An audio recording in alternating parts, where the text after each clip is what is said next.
Hello students, most welcome on your own channel डेगना online study. जहाँ पर आज हम बात करेंगे हमारे पास में जो नेक्स्ट मैंने बात की थी कैपेसिटर्स के कुछ न्यूमेरिकल क्वेश्चन के बारे में। तो अलग अलग आपके मैंने मतलब कि कहा था कि अलग अलग आपके फॉर्मेशन के अकॉर्डिंग, अलग अलग आपके स्ट्रक्चर के अकॉर्डिंग जो भी कॉम्बिनेशन हो गए कैपेसिटर्स का, वो मैं सारे के सारे आपके पास में लेते आऊँगा। और मेरा यही उद्देश्य है कि आपको हर तरीके से, चाहे वो क्वेश्चन किसी प्रकार का हो, उसके लिए आप प्रिपेयर रहें। तो इस प्रकार के क्वेश्चन मैं लेके आ रहा हूँ आपके साथ में। तो इसी तरीका का एक मतलब क्वेश्चन है और इस क्वेश्चन को हम सॉल्व करेंगे कि माना कि हमारे पास जैसे कि समान क्षेत्रफल की चार प्लेटें चित्रानुसार जोड़ी गई है, इनके बीच की दूरी जो है वो डी समान है। इस संयोजन की धारिता होगी, मतलब इस संयोजन की हमारे पास में धारिता है उसकी वैल्यू फाइंड आउट करनी है। चार आपके मतलब कि जो ऑब्जेक्ट टाइप क्वेश्चन है और चार मतलब कि ऑप्शन दिए हुए हैं, तो उन ऑप्शन में से सेलेक्ट करना है आपको। और इनके बीच की जो दूरी है वो आपके पास में एग्जैक्ट आपको बताई गई है कि दूरी कौन कितनी है, डी दूरी है। ठीक है बच्चों, तो ये बात आप लोगों को ध्यान रखनी है। अब हमें अरेंजमेंट जो है वो देखना है कि अगर इस अरेंजमेंट को माना कि हमारे पास में चार ये कैपेसिटर हैं, चार ये कैपेसिटर हैं, तो इन चारों कैपेसिटर को आप क्या मतलब और किस फॉर्म के अंदर मतलब कि इसको नए सिरे से उसको एडजस्ट कर सकते हो, उसको नए डिज़ाइन दे सकते हो, ताकि एक नया कॉम्बिनेशन बन जाए जिसके साथ में जो अरेंजमेंट होगा वो अरेंजमेंट मतलब कि उसके साथ में मतलब जो चारों आप कैपेसिटर हैं वो मतलब आ जाएंगे आपके। ठीक है, वो जो चारों प्लेटें हैं वो मतलब कि आ जाएंगे। तो हम इस फॉर्म को बनाएंगे इस तरीके से कि माना कि हमारे पास में एक ये जैसे पॉइंट है वो हो जाएगा ए पॉइंट हो जाएगा। और वापस से हमारे पास में जैसे कि एक प्लेट हो गई है, एक प्लेट हो गई है, और इस तरीके से हमारे पास में सेकंड जो कैपेसिटर होगा इस प्रकार से आपका कॉम्बिनेशन बन जाएगा। और इस कॉम्बिनेशन को बनाने के लिए हमारे जो अरेंजमेंट है उसको हमें फिक्स करना होता है पहले, और मेथड को चूज करना होता है। तो आप देख सकते हो कि इनके बीच जो दूरी है वो क्या है, डी दूरी है। ये बात आप लोगों को ध्यान रखनी है। वो चारों जो कैपेसिटर है वो आपके पास में इसके आगे है। ठीक है बच्चों, तो अब हमें देखना है कि हमारे पास में सबसे पहले जो कैपेसिटर होता है, कोई भी कैपेसिटर होता है समांतर प्लेट संधारित्र का, उस समांतर प्लेट संधारित्र के कैपेसिटर के मतलब संधारित्र के अकॉर्डिंग आपको पता है कि उसकी जो धारिता होती है वो कितनी होती है।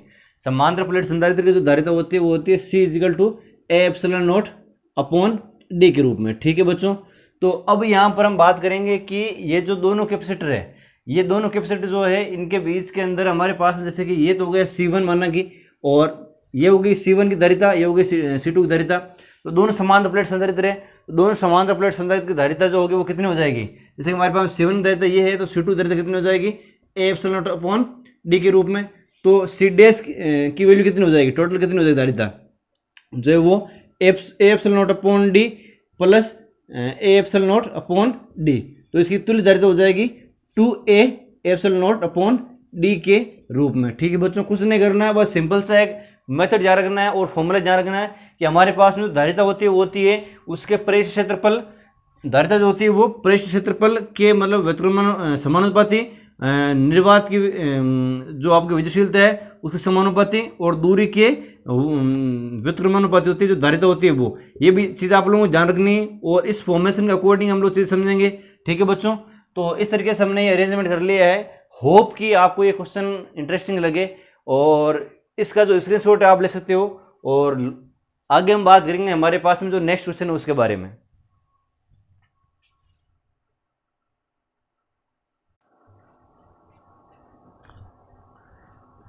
बच्चों अब हम देखेंगे हमारे पास में ये जो क्वेश्चन है कि दिए गए चित्र में एक्स और वाई के मध्य विभवांतर हमारे पास जो है वो टोटल 60 वोल्ट, तब बिंदु M व N के मध्य विभवांतर होगा। यानी कि हमारे पास में इस पॉइंट के मध्य, इन दो पॉइंट के मध्य जो जितना भी पोटेंशियल हो रहा है उस पोटेंशियल के बारे में हमें डिस्कस करनी है। ठीक है बच्चों, तो इस पोटेंशियल के बारे में डिस्कस करने से मतलब पहले हम लोग बात करेंगे कि हमारे पास में जो ये फॉर्मेशन है वो किसके अंदर दी हुई है और किस तरीके से दी हुई है। ठीक है, और उसके रिगार्डिंग हम देखेंगे कि हमारे पास में ये जो फॉर्मेशन है वो किन किन पार्ट्स के अंदर डिवाइडेड है एक्चुअल के अंदर।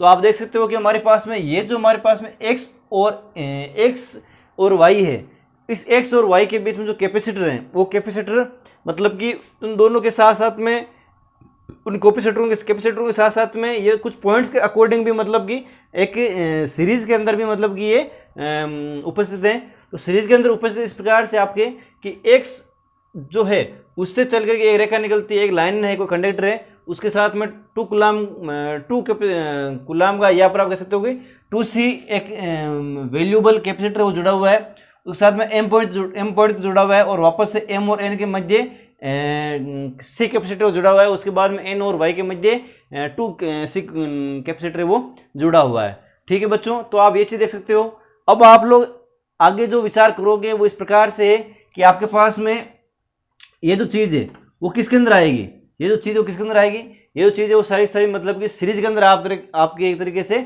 आएगी। जैसे कि आप लोगों को पता है कि सीरीज के अंदर जो विभवांतर होता है वो कितना होता है, विभवांतर माना कि आप कह सकते हो कि माना कि यह एक श्रृंखला क्रम संयोजन है, श्रृंखला क्रम संयोजन है।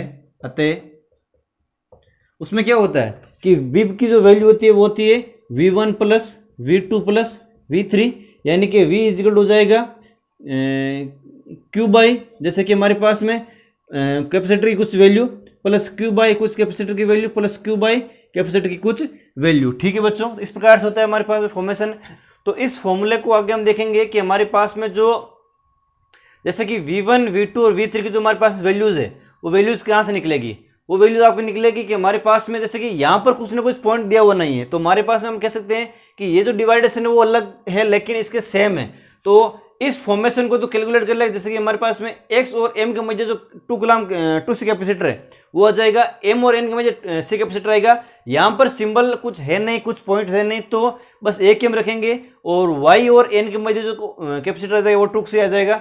तो हमारे पास में मेन एक्चुअल के अंदर जो कैपेसिटर आ रहे हैं वो इस प्रकार से आ जाएंगे कि V1 के अकॉर्डिंग आ जाएगा 2C, और जो हमारे m और n है उसके मध्य आ जाएगा C, और वापस से n और y है उसके मध्य आ जाएगा 2C, तो उसकी वैल्यू आ जाएगी। और हमारे पास में दिया हुआ है कि x और y के मध्य विभवांतर, x और y के मध्य जो पूरा विभवांतर उसकी वैल्यू कितनी है, 60 वोल्ट है।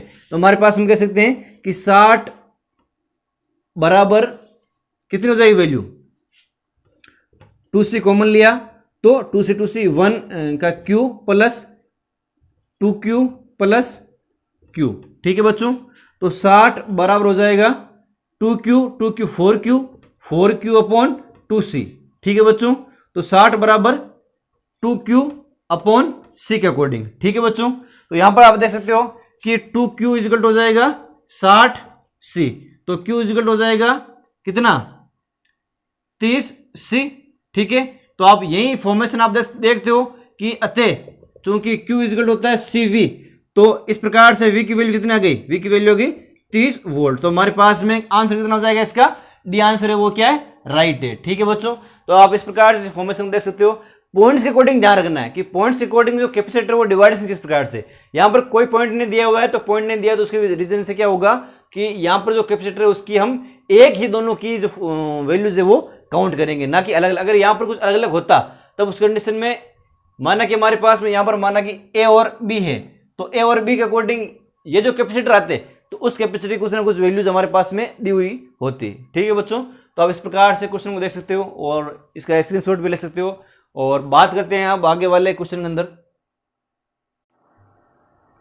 बच्चों अब जो हमारे पास में अगला वाला क्वेश्चन है वो इस प्रकार से कि समान धारिता के 4 संधारित्र को सरणी क्रम में तुल्य जो धारिता है वो C1 है, समांतर क्रम तुल्य धारिता जो है वो C2 है। अनुपात C1/C2 होगा इन 4 ऑप्शन में से। और वेस्ट बंगाल JEE 2009 के एग्जाम के अंदर ये क्वेश्चन आया हुआ है और आज हम वापस इसको देखेंगे एक सिंपल से क्वेश्चन के अकॉर्डिंग।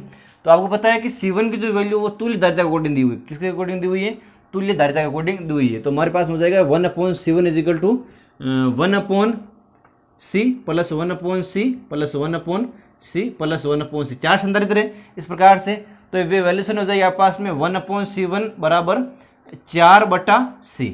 तो C1 की वैल्यू कितनी हो जाएगी, C1 की वैल्यू हो जाएगी C/4 के अकॉर्डिंग। ठीक है बच्चों, ये वैल्यू है। अब हम देखेंगे हमारे पास में C2 की वैल्यू, C2 की वैल्यू देखेंगे। तो C2 की वैल्यू हमारे पास में समांतर क्रम में पूछी हुई है, समांतर क्रम में पूछी हुई है, तो C2 बराबर हो जाएगा समांतर क्रम में C plus C plus C plus C यानी कि 4C। तो C1/C2 की वैल्यू कितनी, यही पूछा है, तो इस C1/C2 की वैल्यू हो जाएगी C/4/C2 की वैल्यू 4C। तो देखिए C/4 इंटू 4C यानी कि C/16C, तो C कैंसिल आउट, तो 1/16 ये हमारे पास में इसका रेशियो है।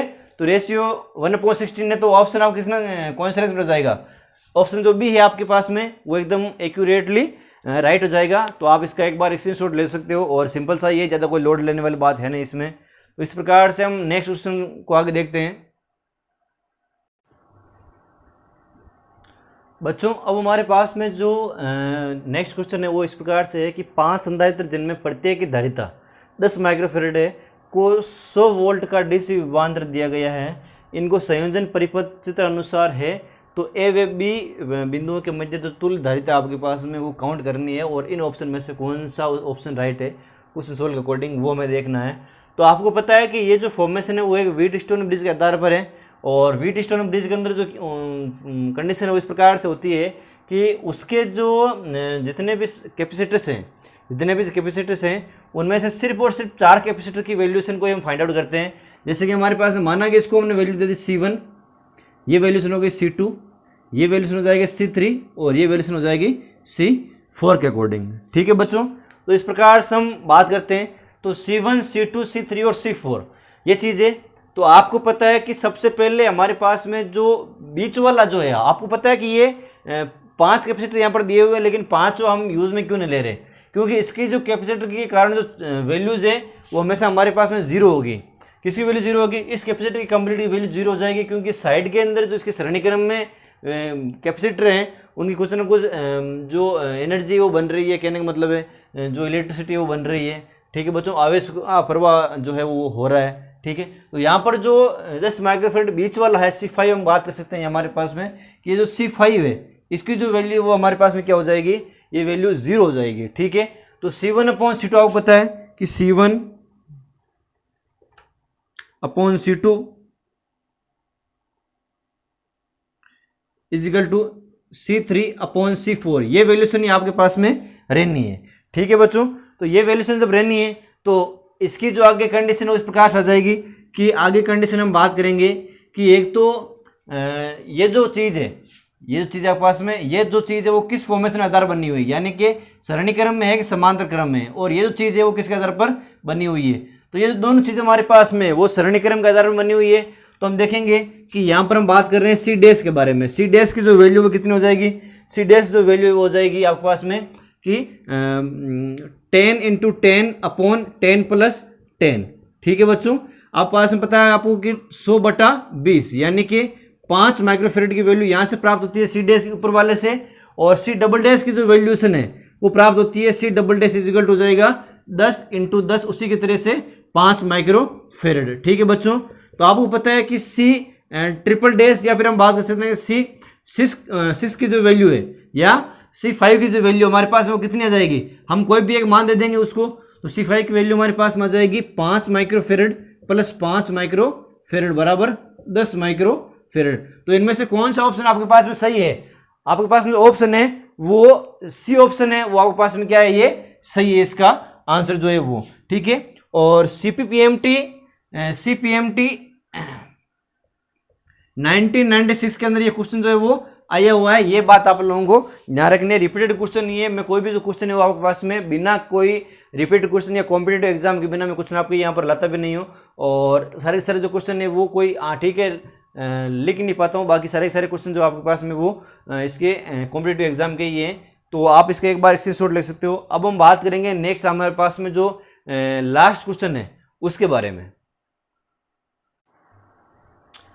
बच्चों, जो आपके लास्ट क्वेश्चन वो आपके इस प्रकार से है कि 3 संधारित्र जिनकी धारिता क्रम से 3 माइक्रोफेरेड, 9 माइक्रोफेरेड व 18 माइक्रोफेरेड है को सरणी क्रम में संयोजित किया गया है और फिर दूसरी बार समांतर क्रम में संयोजित किया गया है। तो तुल्य संधारित्रों की धारिता का अनुपात CS/CP दोनों अवस्थाओं में होगा। दोनों अवस्थाओं में जो इसकी वैल्यू वो ज्ञात करेंगे।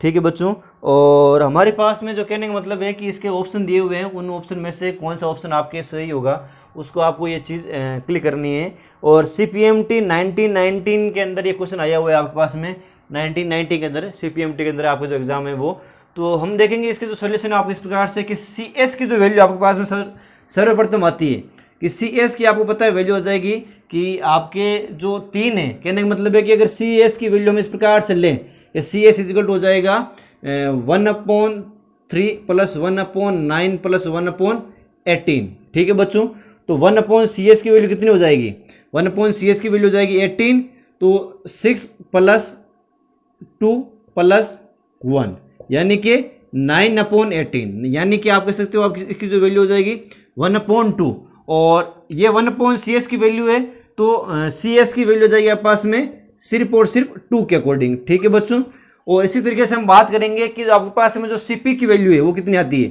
सीपी की जो वैल्यू आपके पास में आ जाएगी 3 microfarad plus 9 microfarad plus 18 microfarad, यानी कि C1 plus C2 plus C3 के अकॉर्डिंग। ठीक है बच्चों, आप सूत्र को आप एज्यूम कर सकते हो।